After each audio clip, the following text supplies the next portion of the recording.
that whole telling thing is how we form friendships. It's how we get to know people. It's how they get to know us. And so when you bring it into an academic setting and you say, I'm going to have you tell about the things that you're learning about, you kind of tap into that natural relational process that's just part of who we are as persons. Hi, and welcome to the Kindled podcast, where we dig into the art and science behind kindling the motivation, curiosity, and mental well-being of the young humans in our lives. Together, we'll discover practical tools and strategies you can use to help kids unlock their full potential and become the strongest version of their future selves.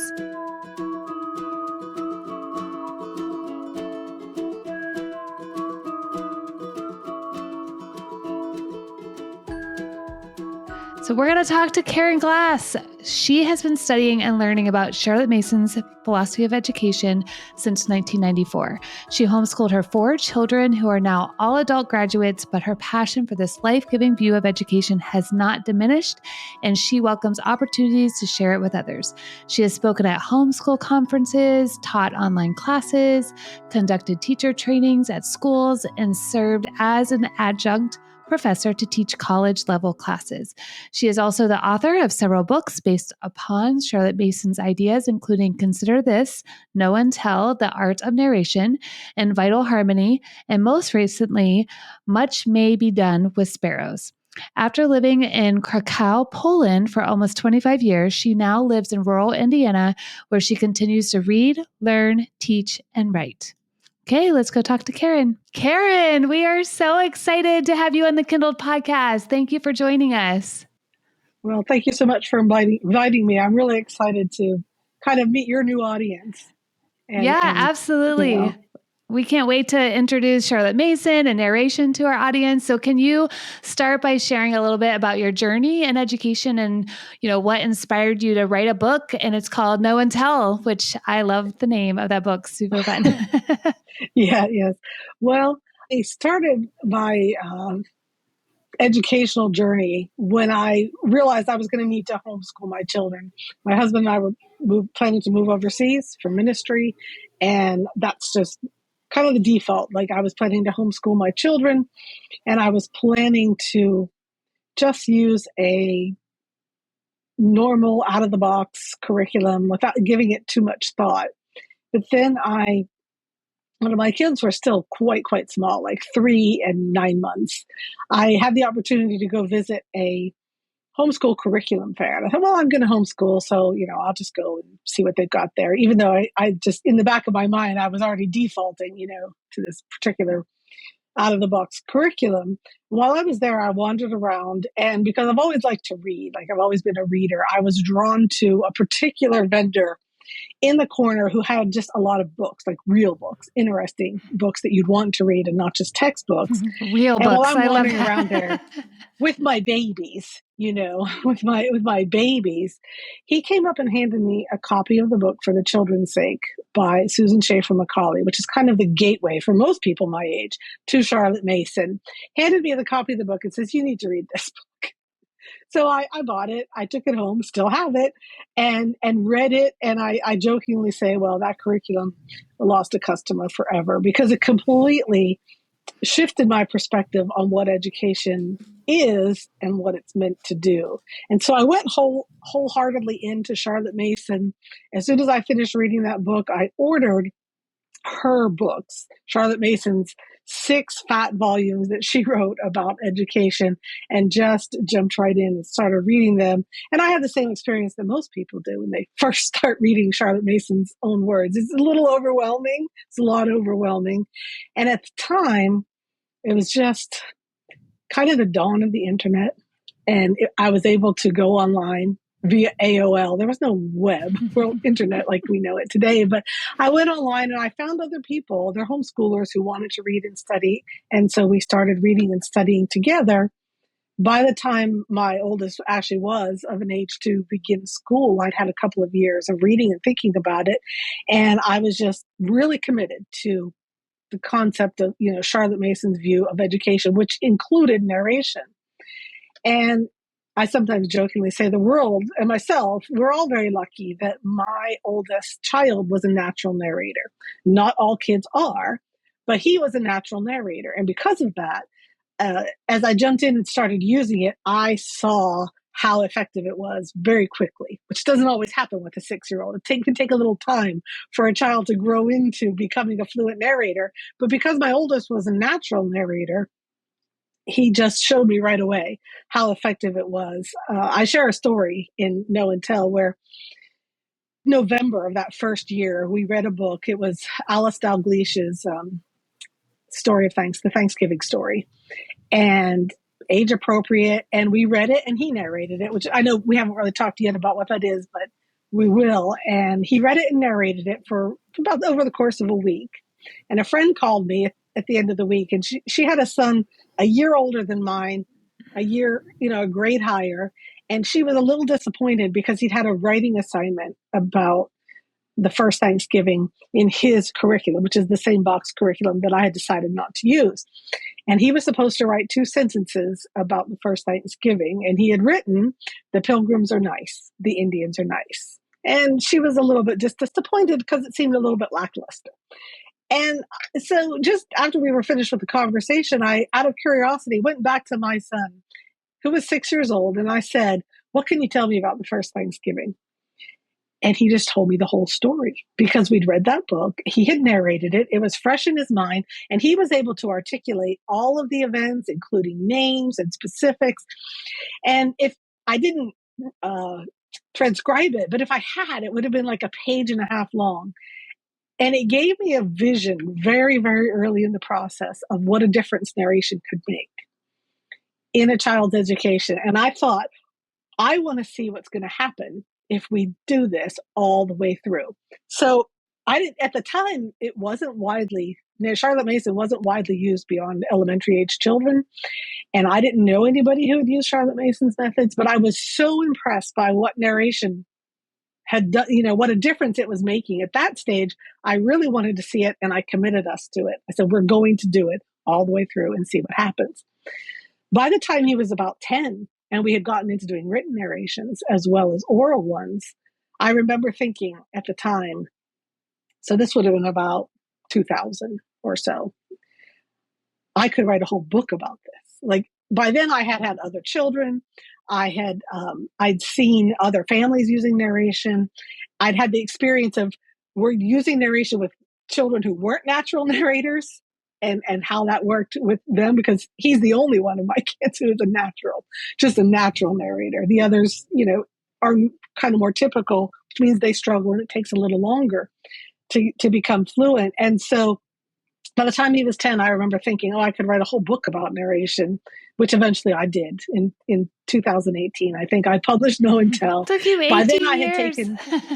by then I had taken 3 children all the way through high school and graduated them and had, the experience of seeing how narration worked. Like the vision that I had at the beginning, well, I didn't know what it would look like, but I wanted to see.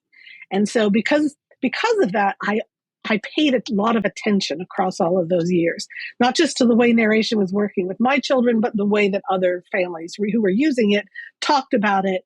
And I was always watching. And so eventually that experience of paying attention, I was able to, extrapolate basic ideas and principles that would make it work and try to make them as practical as I could. And so Know and Tell, I've written several books, is the only book that has any pretensions to being practical.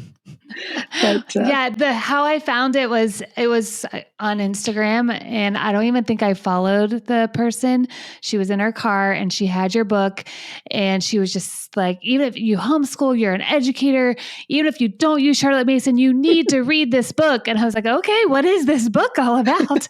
And then because we use Charlotte Mason and I don't have a natural narrator, I became really fascinated about, okay, let's see how I can help him, because I see the value of narration and I see the value of these living books that he reads. And so anyways, that's how I stumbled upon your work. And now here we are getting to hear all about Charlotte Mason. Yeah. And so take us through Charlotte Mason a little bit. Like, what are the basic tenets? Like, how is it different than just like how we normally parent or educate? What stands out to you?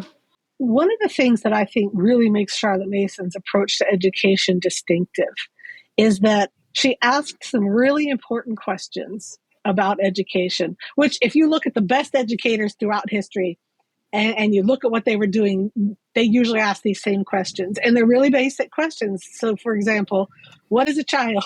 What is this person, that we're trying to educate? What is education? What is it? What are we trying to do? Like, what is this process all about?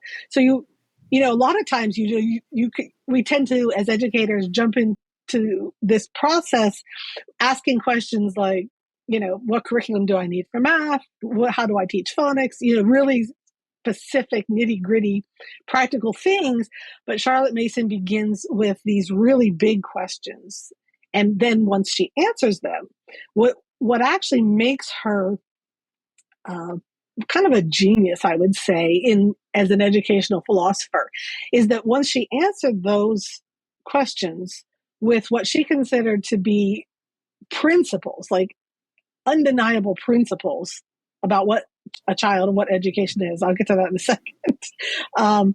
She was able to create really practical methods while keeping those principles in mind. So all of her methods are rooted in those principles. And there's really, now, if you pick up a book by Charlotte Mason, there's going to be about 20 principles listed at the front of them. But there's only 2 that are really central, and all the rest are kind of anchored around them. And they are the answer to those 2 questions. So the first principle is children are born persons. I mean, that's really basic, really simple. And of course, some of the other principles are to elaborate on what she means by that and what it means to be a person. And then she answers the other question, what is education? By saying education is a science of relations. And what she means by that is that a person has a natural relationship with all different areas of knowledge in the world. And she kind of divides all knowledge, and this corresponds to the medieval realms of knowledge where they had divine philosophy, moral philosophy, natural philosophy. She kind of breaks it up into the same general categories of knowledge of man, knowledge of God, and knowledge of the world or the universe, the physical universe. And so she says, as persons, we all have a right to develop a relationship with all these different realms of knowledge.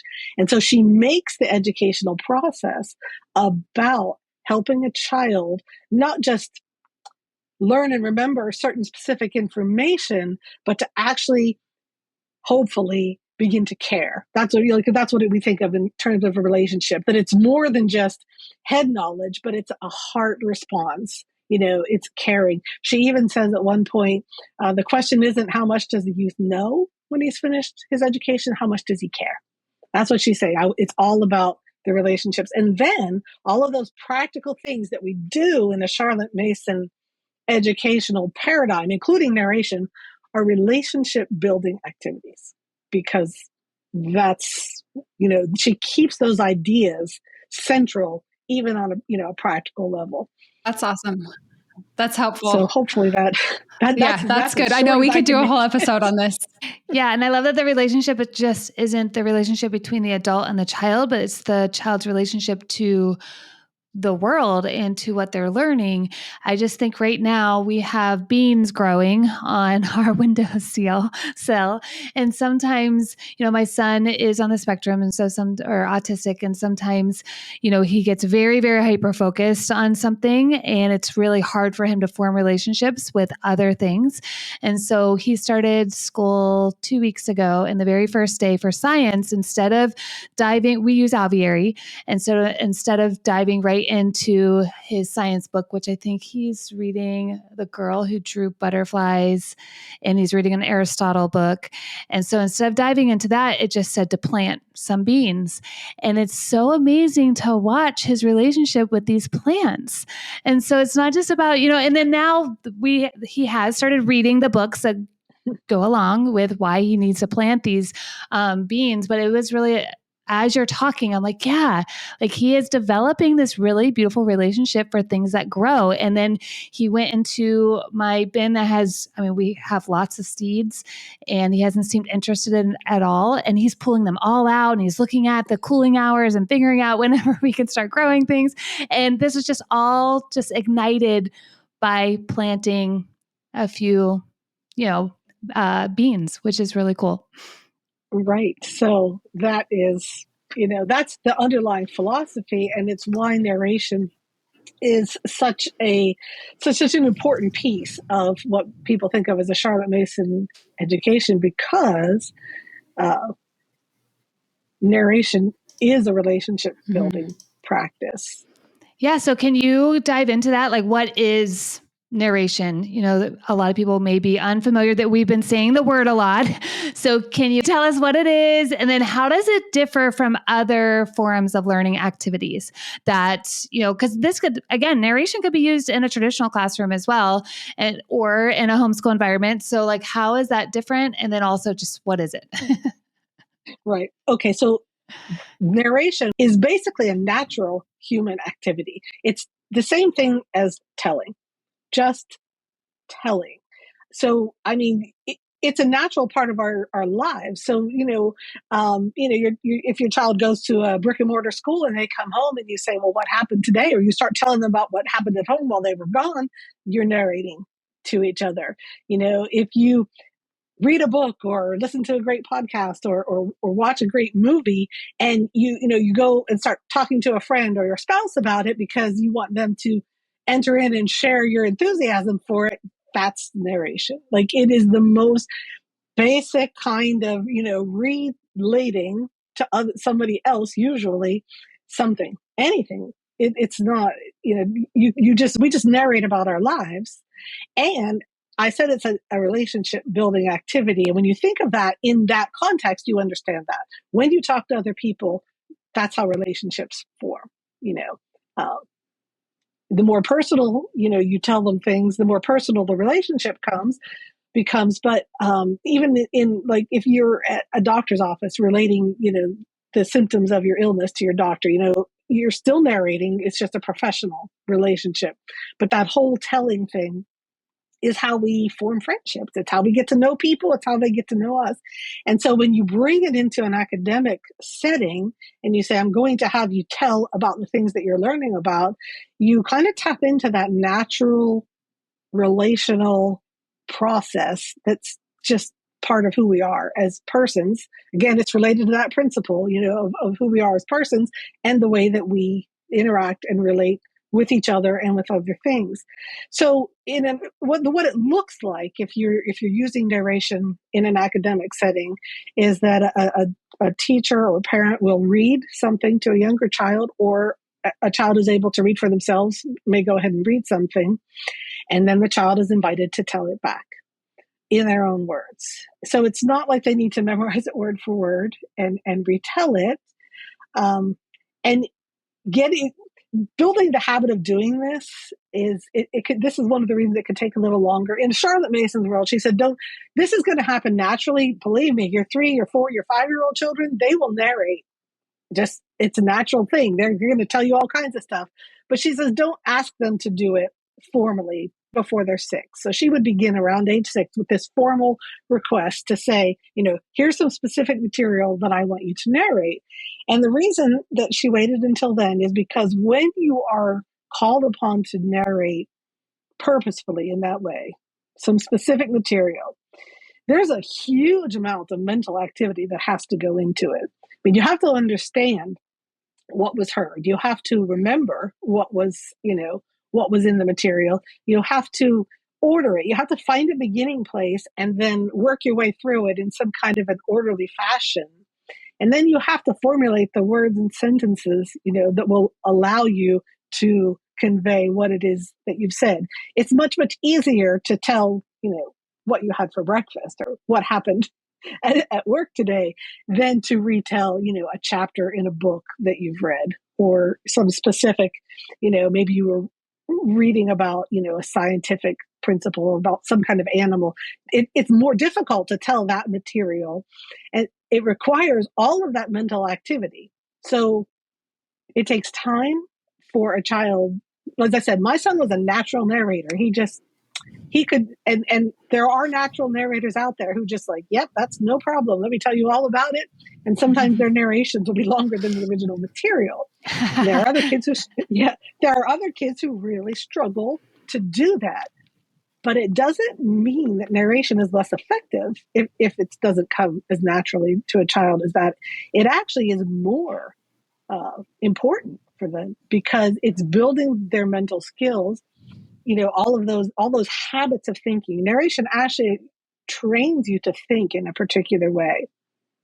Very, very different from the way that if you went to an institutional school where you were asked questions for specific pieces of information, that trains that.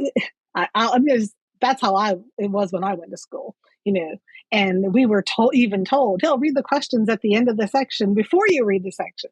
Then you know what you're looking for and you just skim for answers.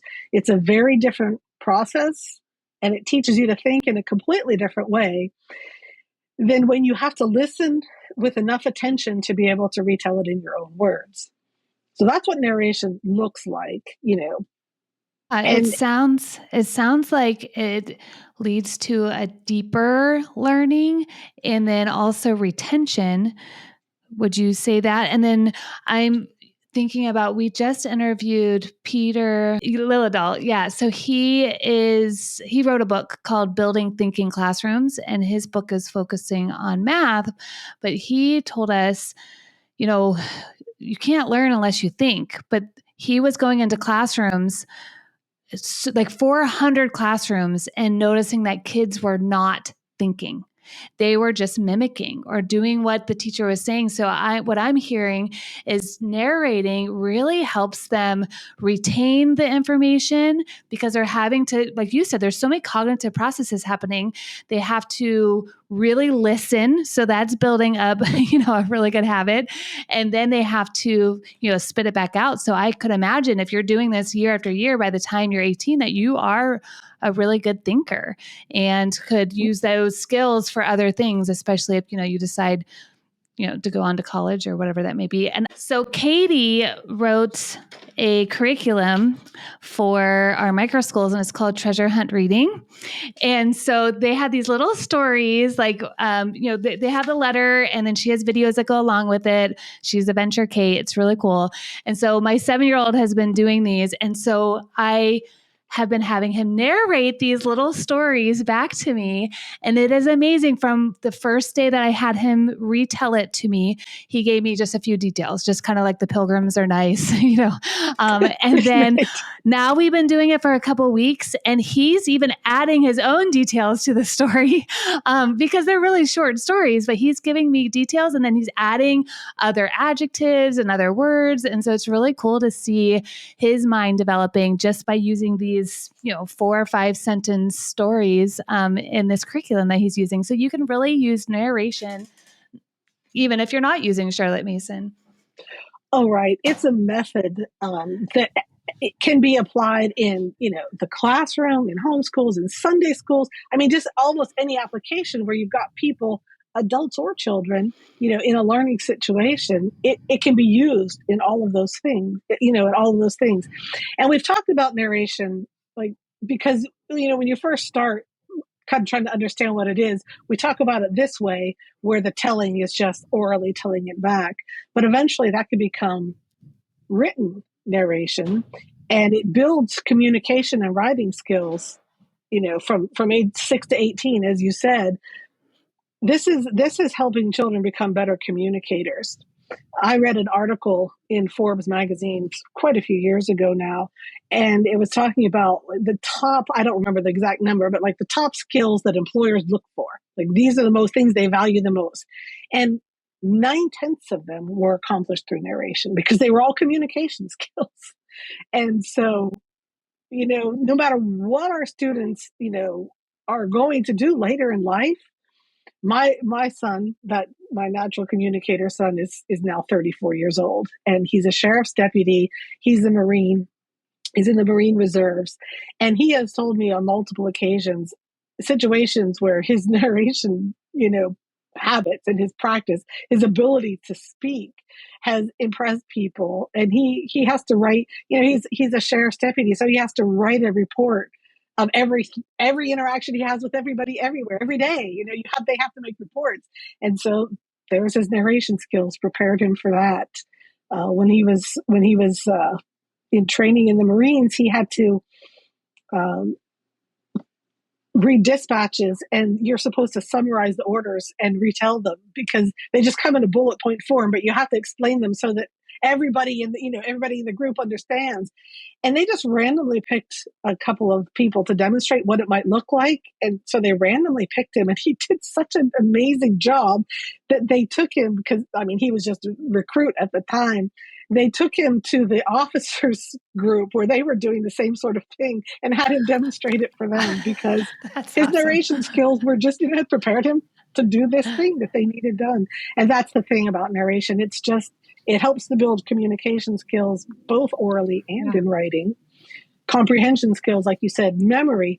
If you think about in real life, if somebody gives you directions or they tell you they want you to pick up a couple of things at the store or something, the very first thing you do is you start repeating it back, like narrating it back to yourself, because that will help you remember.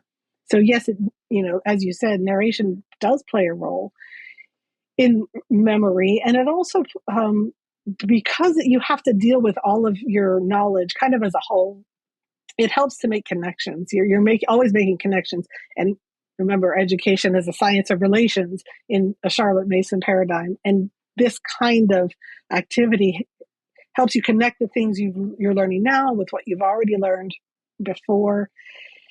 And but it doesn't always have to be oral. That's what I actually was trying to say. You can narrate via drawing, drama, other kinds, other art forms. There's more than one way to narrate. And so because of that, whatever the subject matter is, whatever the learning environment is, you can provide different ways for children to tell back what they know. One thing that we'll sometimes suggest is building models with blocks, with Legos, setting up a scene based on something that you read.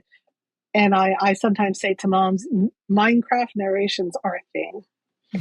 I've seen amazing kids build amazing things in Minecraft. That's amazing. Here's the Egyptian pyramids. Here's the city of London. And that is a narration of a sort. Yeah, I never thought of that. It reminds me of play therapy too. They, give you a bunch of things and you have to retell like what's going on or make sense of what's happening in your life by using blocks or little figurines or something. So it sounds very similar and connected to that. Right. And that's the thing. Sometimes you might not even realize how things actually fit under this umbrella of narration. Any form in which a person can tell or show what they know is a form of narration. I'm trying to imagine this happening in a classroom right now. Like typically classrooms are not places where lots of kids talk. You're supposed to sit down and be quiet, right? So introducing narration as a teacher seems like a jump, but it doesn't have to be like like this. You could be like, okay, now narrate to your neighbor, like narrate, like switch, I'm thinking of different ways. What are some ways you can think of that we can get this into like other areas? Right. Well, when Charlotte Mason, when she introduced this idea and her own curriculum was used in hundreds of schools in England during her lifetime, the typical teacher to student ratio was 1 to 40. It was typical to have 40 children in the classroom. So yes, narration under those conditions, if you can imagine it. And they developed ways to make it work. And as you suggested, one of them was to have the students narrate to each other, because narration is for the student. It's their own mental activity that is like the really critical part of what's happening. And that matters more than that the teacher hear every single student give a narration. So allowing students to narrate, they would have students narrate just to a partner in groups. Because a lot of these schools were poorer schools and they couldn't even afford 40 copies of a book that was going to be used. So they'd only buy 10. And then they would divide the group of 40 children up into groups of 4. and each group would get, one book, and they would read it to each other and then narrate to each other within their small groups. Another way that you can do it in the classroom, silent narration is also legitimate. I will say that. It's not something that you want to introduce until a child is completely comfortable and familiar and they know what is expected with narration.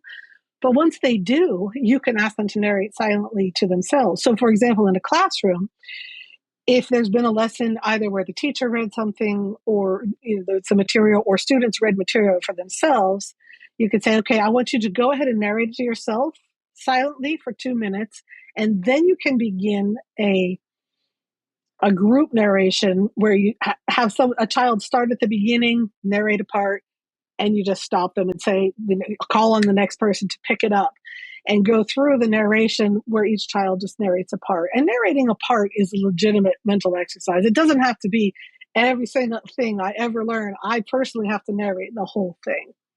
It doesn't, you can just be narrating parts of things. Two more kind of detailed questions. Do you ever correct a narration? Like if they get a detail wrong or like leave some big part out, do you correct that? Do you prompt them with a question? How do you support them in their narration as they're learning to do it better and better? Right. Well, one of Charlotte Mason's principles is not to interrupt a narration, to let the child finish. So that's important. But it doesn't mean that you have to let wrong, if it's wrong, if they actually miss a critical point or said something that was incorrect, it doesn't mean you don't correct that, but you do let them finish. And then in a group situation, Charlotte Mason would have let some other kids in the class say, anybody else have any other thoughts, or did you hear something that needs to be, straightened out, and let the other kids fix the narration and correct it. But if you're just working one-on-one with a particular student, you can say, I think you misunderstood this. This is the way, this is how it actually is, correct something, whatever that it is, without, making a big, production of it. But you do want to make sure that the child has the right information. We try to correct. Yeah, you're not sitting there with a clipboard and a rubric, checking things off and giving points on a narration. It's like, okay, am I hearing the general gist of this? And can I probe and prompt a little bit to kind of round out that memory and that ability to communicate? Well, when you're first training a child, with narration, a lot of times it isn't just that you want that something was wrong, but that it was just incomplete and you would like a little more. And so when they have finished, and the reason that Charlotte Mason doesn't want you to interrupt is just that it's about that respecting the child as a person and their interaction with the material. All of that mental process will be interrupted if you stop them in the middle, and they're not going to be able to go back. They have to get to the end of their thought process, and then you can move on. And it's perfectly legitimate to say, can you tell me a little bit more about something? And I think it helps if you're very specific. So, for example, if the child was narrating something about Benjamin Franklin and it just feels very general, and you say, well, can you tell me a little bit more about, the job he had in his family, or what he did in his family's candle making business. Give them a specific starting point, and then that is a little bit like a seed that you might get more, you might not get more, depending on, how well they were paying attention, but at least that gives them something concrete to hang on to. So it's always okay to ask for a little more. And then my next question is, how does this change? You've talked about starting at 6, doing it naturally in the 3, 4, 5 range. And then how does it progress? You've mentioned writing, talk me through the developmental sequence of this. Right. Okay. So I think of narration in terms of fluency. And so I think that there's a progression. There's kind of 4 stages. So if you think about the first 3 years, grades 1 to 3 or so, you're building oral fluency. And even your, the ones who struggle a little bit more at age 6, if they are allowed to narrate, daily, by the time they're 9, they will be quite fluent oral narrators. And so and so then the next 3 years, say approximately age 10 to 12 or grades 4 to 6, in that range, it can introduce written narrations. And this is, it's a process. You might start with just one written narration a week when they're 9, but your goal is fluency in written narration. And so you're looking ahead to say at 12, maybe 13, that child will be a fluent written narrator, and they will be able to write as much in a written narration as they could give in an oral narration, just as fluently. It isn't quite the same thing. It's not composition at that stage. It is just written narration. I often tell people the most important word in written narration is narration. Not the writing is just the means of narrating at that stage. But then by the time you hit, that kind of junior high stage, the third stage is to go ahead and introduce formal composition. Some kids might still have not quite be fluent in their written narration. Some kids will be. There's just a whole range of ability when it comes to writing. So some kids may still be working on their written fluency, but even so, they're usually ready to go ahead and begin what we think of as more formal composition. You can begin editing your work. We don't usually edit written narrations. We just consider them rough drafts and don't worry about correcting them. But, you hit that stage, and it's partly because they begin to care themselves more about correctness in their writing. Some kids care at a younger age, but a lot of them don't. And so, but by the time they hit, 12 or so, they begin to care that their spelling is correct, that their punctuation and capitalization, that their writing is more correct. And so you can begin working on like editing those written narrations and introducing, more of the formalities of writing, introductions, conclusions, paragraph, what that sort of thing. And then what I consider to be like the third stage is really, it can be anywhere from the last 1 to 3 years of high school. Literally, it can wait until the final year of high school if your child isn't ready until then, to just literally assign formal composition, working on essays. In No and Tell, I lay out a whole process for transitioning from written narration to writing essays. That process is laid out in there. When you begin and when you, achieve, complete facility with that process is just going to vary so much. Some kids are just natural writers, just like they're natural narrators. And at 11 or 12, they're just all ready to go ahead and write long papers. Some kids at 15 are still struggling. So narration actually allows you to work with them where they are to make progress, and get them to that point where they're able to write fluently. And one of the things, the experience is something I've seen happen so many times that I don't think it's an accident. And of course, I work with a lot of homeschoolers, and homeschoolers with their high schoolers often have a lot of younger students as well. And the high schoolers are left on their own. They're independent learners. They can do a lot, but sometimes they don't get to formal composition at all. And I've heard this same story so many times. Well, we did a written narration, but we never did formal composition. And then all of a sudden, my student went off to college and they got A's. Their professors gave them A's in writing because they know how to narrate. They know how to get their words down in writing.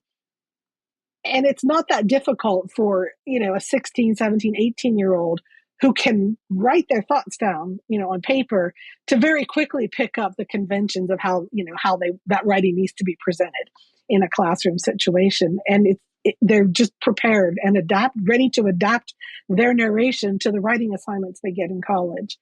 And I've heard that same story so many times. So narration, even without formal composition, very much prepares a student for college writing. Yeah, what I'm hearing is that the stages build upon themselves. So my student didn't start Charlotte Mason until he was Form 2. So he was 5th grade, maybe 4th grade. And so he had never done narration in this way. So do you suggest for kids that this is brand new too, like that you kind of start those basic skills of telling and then kind of move into oral or written or narration? Or is it okay to jump right into whatever the age they are? I think it's important to begin with oral narration, no matter what age you're starting. But the difference is that an older student will become fluent at doing that much more quickly. They don't need 3 years, like a 6-year-old needs 3 years. And so if you're introducing narration for the first time, to an older student, I would suggest a period of oral narration only while they build an understanding of what narration is. But it's quite possible at older ages that they've already been doing more writing, in their school activities. And so you can introduce written narration more quickly, 4 weeks, 6 weeks, 8 weeks, just depending on, when you want to bring it in. And you may be able to go ahead and introduce the idea of written narration more frequently. You don't need to start with once a week. You may be able to go ahead and do it 3 times a week, 5 times a week. If you can start narration at any point, even with a high schooler. It's not like too late. And that's because it is a natural human activity that we're just tapping into and kind of using in a more How do you go about introducing way. this to a child? I was going to ask the same thing. Okay, one of the things, like if you're talking about like a 6-year-old, like you've probably never heard the word narration, and so you really just started out by, what can you tell me about what we just read, and use that word tell. I suggest introducing the word narration as in your everyday life, if you possibly can. In a homeschool setting with that oldest kid, once you've got that child narrating, the younger ones are going to come along and they're going to already know what's expected. They're going to see it and they're going to understand. But, if your husband comes home and tells you what happened at work, and you can just say, oh, that was a great narration, or if your child comes in and starts telling you about this big elaborate game or some movie, or heaven forbid, do they not always want to tell you what's happening in their video games? That's a narration. The story of my life. That well, and just use the word so they understand like that. What it is that you're asking them to do. With older students, I think, and it's really important that they understand the why behind what you're asking them to do, especially if they've been doing other academic work and you're introducing narration as a new thing. If they understand the why behind it, that this is something that's going to help you think, remember, make connections, they're more likely to at least be willing to try. The truth of the matter is, a lot of times kids they just don't like this. Particularly, I think, in a homeschool setting where it's just the kid and mom all the time, back and forth, narrating. It's actually more dynamic and exciting in a group setting. Narration becomes, because the relationship building aspect of it solidifies the group. They narrate with each other, to each other. They feed off each other's narrations that can lead into discussion. And so it's probably less boring. But here's what I've learned. This is another thing that I've learned from experience. Narration works even if they don't like it. Mm-hmm. Narration works even if they don't enjoy it. One of the things in one of the chapters in Know and Tell is I went to several young adults who had been educated the Charlotte Mason style, and they had used narration through their school. But now they were in college grads, out doing things as adults. And I just asked them, how did narration prepare you for what you're doing today? And they all, they very kindly and graciously wrote me their, experiences. I think almost every one of them said that they didn't necessarily like it, that they didn't enjoy it. A couple of them actually used the word hate. Those were my kids. I think the other kids just didn't do that because I wasn't their mom, so they weren't that strong. But so they don't always enjoy it because it is such a mental labor. It's interesting though, because, so my son has a teacher that comes to our house. She's amazing. She homeschooled 5 of her own kids using classical and Charlotte Mason methods. And so because we had some other teachers that came from, brick and mortar school, and it just wasn't the best fit for him. And so with her, and he'll tell me, I love to narrate with her. I love with Miss Wendy, but for you, and he's like, 'cause you're my mom. And I was like, but it should be exciting with me too. So I think there is, and if you're in a group setting or in a micro school and you have, your friend running a micro school and you're sending your child to them, maybe they'll like it more because it's not you and you're, because already as moms, we're demanding we have so many demands on our kids already. So I think sometimes in their mind, it's like another demand, something else that we're telling them they have to do. Whereas if they're having someone else tell them. They're not used to, they don't have the same amount of demand coming from that person. Maybe it has something to do with that. I don't know. And so I would love to know when I'm listening to you talk, I was envisioning you're reading a book in literature, and then they're going to narrate back what was read to them or what they read. Is the narration, can it be applied to all different subjects, or how can it be applied to science, math, history? Is this something that you use in every single subject, or is it just one particular subject? No, it's not just for one subject. You can narrate literally anything. You can even narrate in math. If you've ever asked your student, can you explain to me how you got this answer? Especially, I had one student when he did algebra. He got the right answers and he showed nothing. He showed no work whatsoever. Showing your work is a kind of math narration.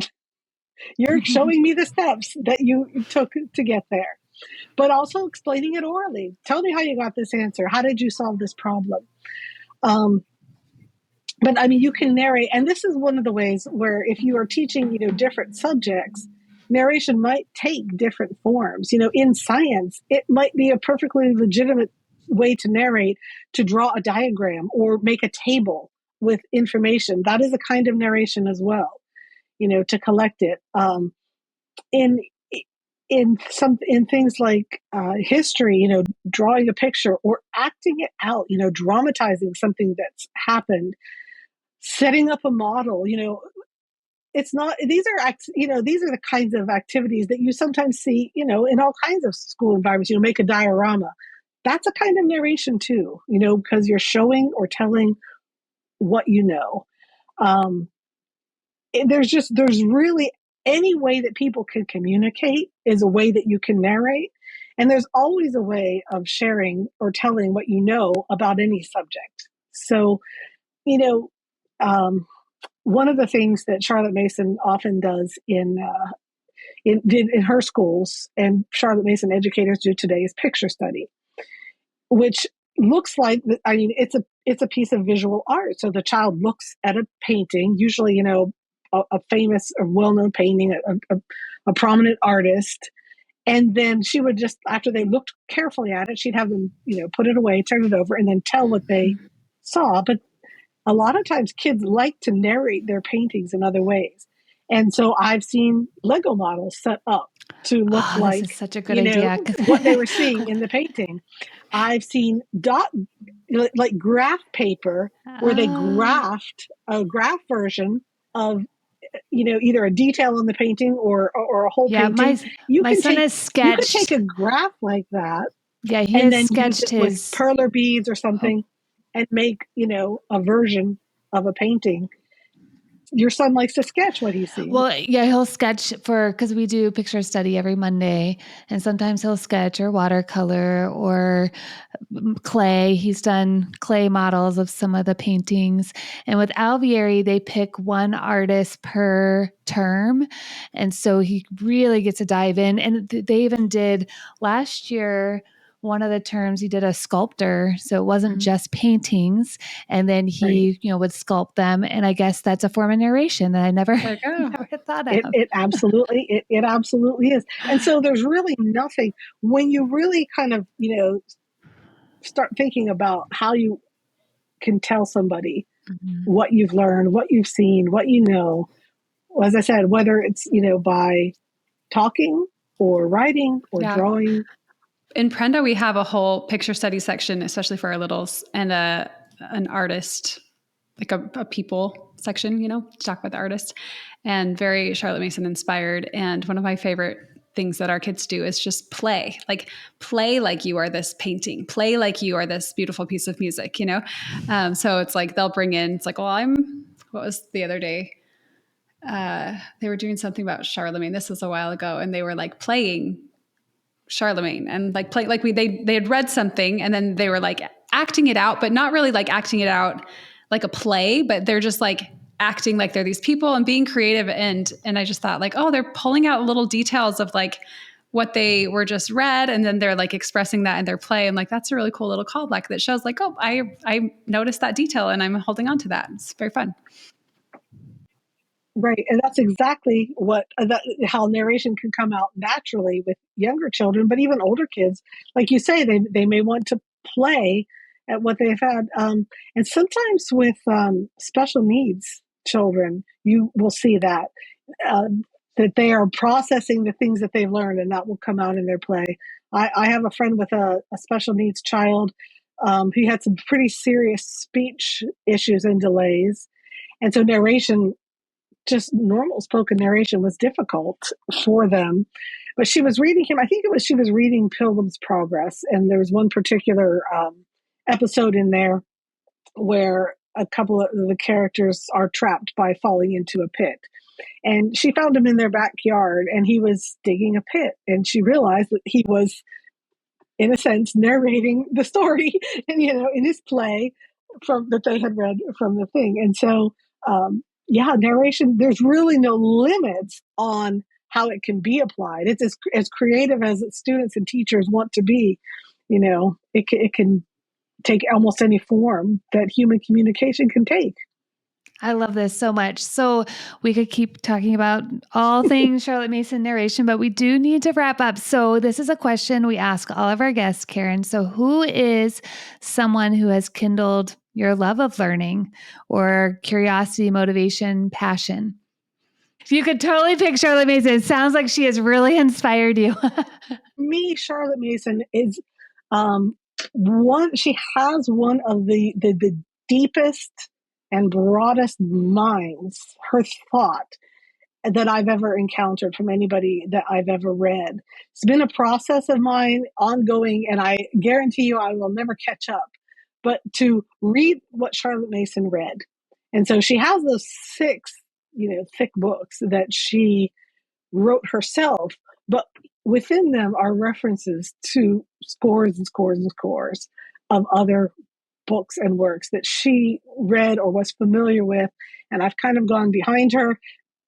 As I said, I will never catch up, and read the things that she read. And the more I read outside of her, and I come back and I read, and I'm like just so fascinated by how well she understood and integrated other people's thought into her basic fundamental understanding. It's so impressive education. To see. So like Charlotte Mason's like 1840s in England, Maria Montessori, like 1870s, Italy, Jean Piaget, similar time frame, can't remember the exact same years, but they all kind of come together with this same kind of like deep respect for the child. The child is a whole person, like this connection, like learning is social, learning, like they kind of come to these same conclusions and create these different streams where like a lot of people still hundreds of years later, like are really living into these principles. Meanwhile, in the United States, we're inventing public education. And it's like so vastly different. And they're just like these little threads of people in the United States who have held on to some of in the homeschooling world or in the classical education world. And it's just like, oh, it is time for these ideas to like be the norm already. So we can have generations of kids who are grounded and rooted and like really know who they are and are thinkers. And are thinkers. Yeah. So thank you so much for coming on. Oh, one last question. How can learners learn more about your work? Where can we find your books and things? Okay, I do have a website, karenglass.net, just those 10 letters, karenglass.net. So there's like, I have a blog on there. I honestly don't update that site real often. My books can be found on Amazon. Everything's available through Amazon and some other. Okay. Well, we'll get all those links in the description so people can find you easily. Thank you so much for coming on the Kindled podcast. This has been awesome. Well, thanks so much for inviting me. I have enjoyed talking to you. That's it for today. We hope you enjoyed this episode of the Kindled podcast. If it was helpful to you, like, subscribe, and go follow us on social at Prenda Learn. If you have a question you'd like for us to address, all you need to do is email podcast@prenda.com. And you can also go to our website, www.prenda.com, and you can sign up for the weekly newsletter, The Sunday Spark. The Kindle podcast is brought to you by Prenda. Prenda makes it easy for you to start and run an amazing microschool based on all of the ideas we talk about here on the Kindled podcast. If you want more information about becoming a Prenda guide, just go to prenda.com. Thanks for listening, and remember to keep kindling.